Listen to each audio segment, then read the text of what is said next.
Chapter 6. I stared at the woman in the horror costume. You're joking, right? I stammered. I mean, the doom slide. That's just a joke. She stared back with her bulging yellow eyes and didn't reply. The signs give a warning, she said. There's always a warning. She turned and disappeared into the dark entrance. Luke and I goggled at each other. I swallowed hard. My throat suddenly felt very dry. My hands were cold as ice now. This is stupid, Luke muttered. He jammed his hands into his jeans pockets. It's just a dumb slide. Why's she trying to scare us? I guess that's her job, I told him.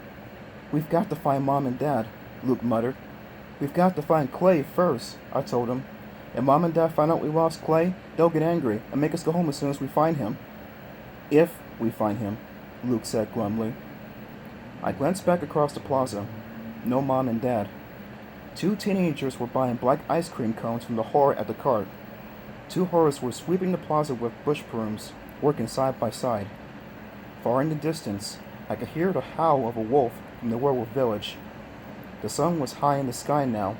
I could feel it beaming down on the top of my head and my shoulders, but I still felt cold all over. Clay, where are you? I asked, thinking out loud. He's sliding forever, Luke said, shaking his head. Sliding forever and ever on the doom slide.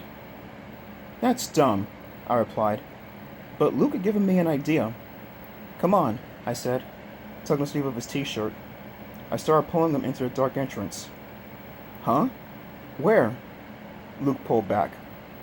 We'll go on the slides again, I told him. His mouth dropped open in protest. Without Clay? We can't go again without Clay. We're going to find Clay, I said, grabbing his arm this time and pulling him to the dark open doorway. You mean? My brother was starting to catch on. I nodded. Yes, we'll follow him. We'll take the same slide as he took. Slide number 10, Luke murmured, and then he added in a solemn whisper, the doom slide.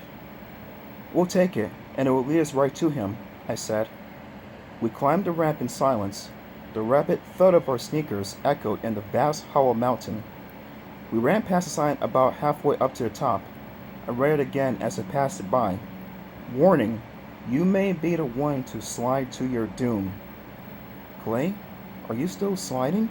I wondered. I shook my head hard, shaking away the thought. Of course he still wasn't sliding. What a stupid idea. The two horrors were still standing on top of the slides. Be careful which slide you pick, one of them warned. We know which one we want, I said breathlessly. Slide number 10, both of us, together. The horror nearest the slide motioned for us to sit down. I glanced at Luke, who stood right behind me, his features tight with fear. He took me back a few steps. Maybe we shouldn't, he whispered. Why not? I demanded impatiently. What if the warning is true? Luke demanded. Don't be dumb, I scolded him. This is an amusement park, remember? They don't kill kids to send them sliding to their doom. It's all for fun. Luke swallowed hard. You sure? Of course I'm sure, I replied. Now, do you want to find Clay or not? Luke nodded. Then let's go, I ordered. I sat down at the top of the slide number 10. Luke plopped down right behind me, stretching his legs out outside mine. I felt the floor tilt up beneath us. We started to slide. Clay, here we come, I cried. Chapter 7, next time.